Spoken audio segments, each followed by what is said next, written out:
Hello everyone, आप सभी का एक बार फिर से स्वागत है।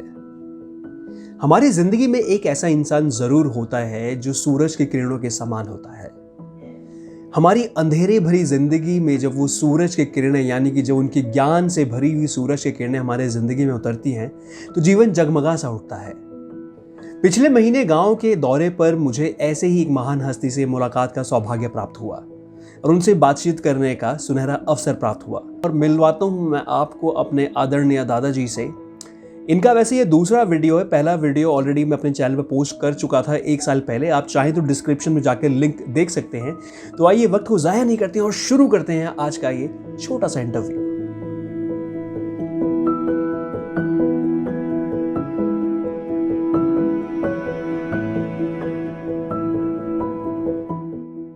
आपकी उम्र क्या है और आपको इतनी ताकत कहाँ से मिलती है काम करने की? जैसे कि मेरी उम्र अभी 76 साल चल रही है, जुलाई में पूरी हो जाएगी 76 साल। और जो काम करने की एनर्जी है, एक तो मैं सुबह उठ जाता हूँ, सुबह उठ करके अपना नित्य कर्म करके फिर वो पहले तो अपना जो चौमेचा में हमारा मंदिर है वहाँ तक जाता हूँ। तो कभी कभी तो ये पड़ोस वाले लोग सोए रहते तब तक, तो मैं वापस भी आ जाता हूँ। और मैं सोचता हूँ कि मुझे आर्मी की आदत है कि सुबह उठने से ही एनर्जी मिल जाती है, शुद्ध हवा है, सुंदर वातावरण है। इस गांव में घर घर तक सड़क कब आने वाली है?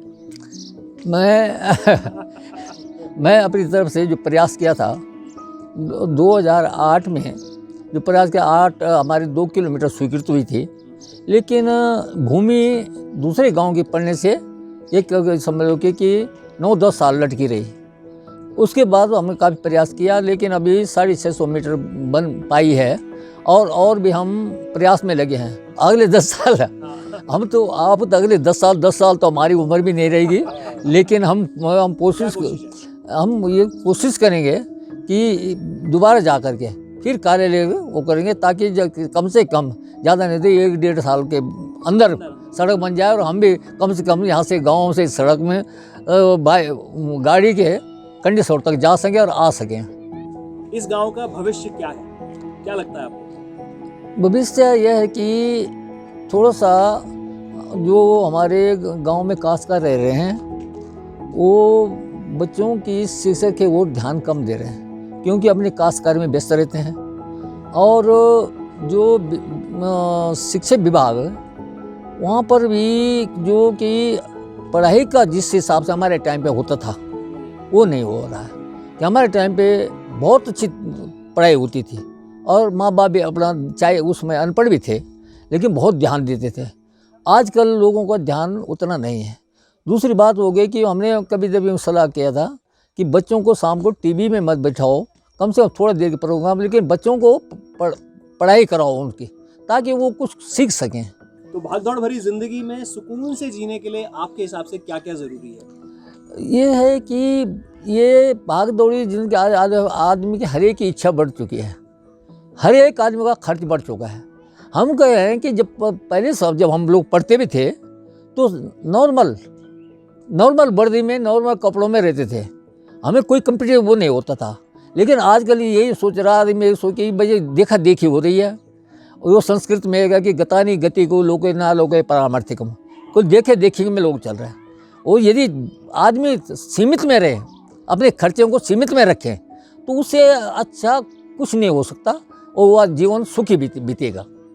उत्तराखंड का भविष्य आपको क्या नजर आता है? हाँ, उत्तराखंड का भविष्य उज्जवल है, क्योंकि उत्तराखंड में पहले सड़कें बहुत कम थी और थी तो ऊबड़ खाबड़ थी। आज चौड़ी चौड़ी सड़कें बन रही हैं और काफ़ी कुछ सुधार हो चुके हैं। और यहाँ के बच्चे पहले उसमें ये कंपटीशन में नहीं निकल पाते थे कि उस हिसाब से व्यवस्था नहीं थी, लेकिन व्यवस्था आजकल बहुत हो चुकी है। अच्छा, स्वास्थ्य की दृष्टि से यहाँ पर पहले दूर दूर तक जाना पड़ता था, आजकल हमारे यही कंडीसौर में 3 डॉक्टर हैं, सब कुछ चिन्यालीसौर में है हो जाएगा, तो उससे भी बहुत फर्क पड़ रहा। और दूर दूर तक सड़कें इतनी हो गई कि बॉर्डर तक भी सड़कें पहुँच चुकी है, गांव में बिजली पहुँच चुकी है। मुश्किल से कोई गांव है जहाँ सड़क नहीं पहुँची है। तो अपने आप लोगों को वर्क भी मिल रहा है। सो आजकल जो किसान लोग हैं जो खेत छोड़ के दिहाड़ी की तरफ ज़्यादा ध्यान दे रहे हैं, उनके लिए कोई मैसेज कि क्या करना चाहिए उनको? ये उनके लिए ऐसा है कि किसान दिहाड़ी के लिए तरफ इसलिए भाग रहे हैं कि एक तो जंगली जानवर बहुत हो चुके हैं, जंगली जानवर, और आसमान से जो बारिश का कमी हो रही है उसकी वजह से फसलें पूरी नहीं हो पा रही है। उसके लिए ये एक चीज़ है कि जैसे जंगली जानवर है, उसके लिए जो हम गांव में प्लानिंग कर रहे हैं, वो प्लानिंग, क्योंकि जो लोग पढ़े लिखे थे वो बाहर चले गए हैं, गांव में फिर वो लोग रह गए कि जिनको उसका ज्ञान नहीं है। यदि प्लानिंग सही हो, एक सबसे पहले हमारी जो खेती है, कम से कम जो तालाब खेते हैं, कम से कम उसको उसका ये होना चाहिए कि भाई एक ही जगह में होना चाहिए कि ये खेत वहाँ है, एक वहाँ है, बिखरी हुई खेती है, बिखरी हुई खेती है। उसको जैसे 4 खेत हैं, 6 खेत हैं, एक ही जगह में हो, एक ही जगह में हो, तो उससे सुधार हो सकता है, रक्षा हो सकती है।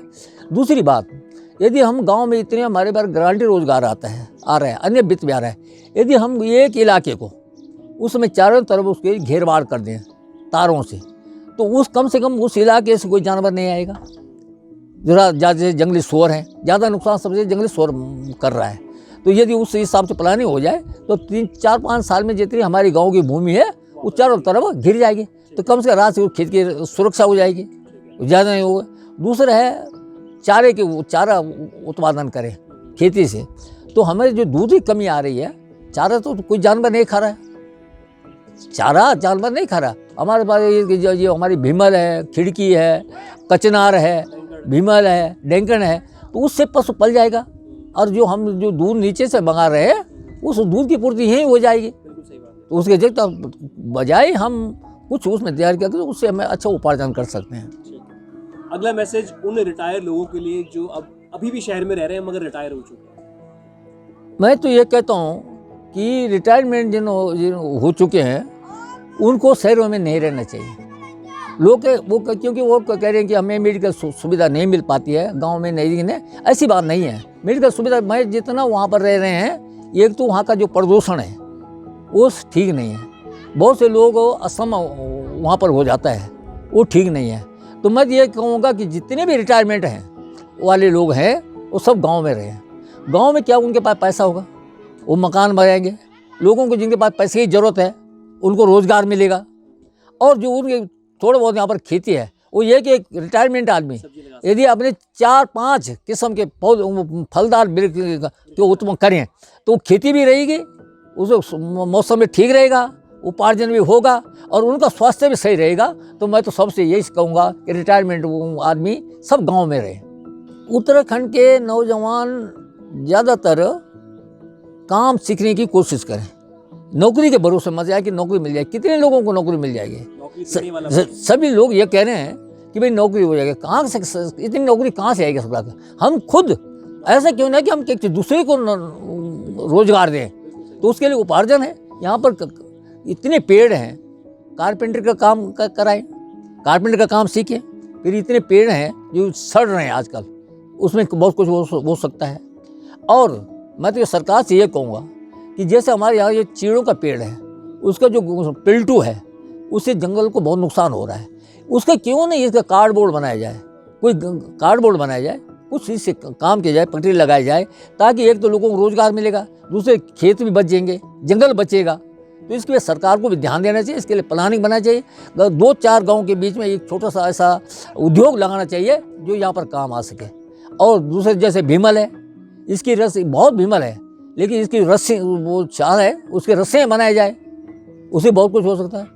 जैसे पहले टाइम पे जब हम पढ़ते थे कि कार्डबोर्ड कैसे बनाया जाता है, तो पुराने कपड़े, ये हमारे धान का पुआल है, धान का पुआल, उन्हीं चीज़ों से ही गत्ता बनता था। उसकी क्यों ना नहीं देखिए 4-5 गाँव में एक फैक्ट्री ले आया था, ताकि उनको आपको 10-5 लड़कों को रोजगार मिल जाएगा और वो अपनी खेती भी देखेंगे। तो उस बजाय हम लोग बाजार की तरफ भाग रहे हैं, उससे रोकथाम हो जाएगी। मैं तो सबसे पहले देश के लोगों को ये कहूँगा कि देश जो अब इस समय जो है स्थिति, देश के लोगों को अपना समय नहीं गंवाना चाहिए। हमें जो समय मिला, इस देश में हम पैदा हुए हैं, तो इस देश के लिए हमें कुछ काम करना चाहिए।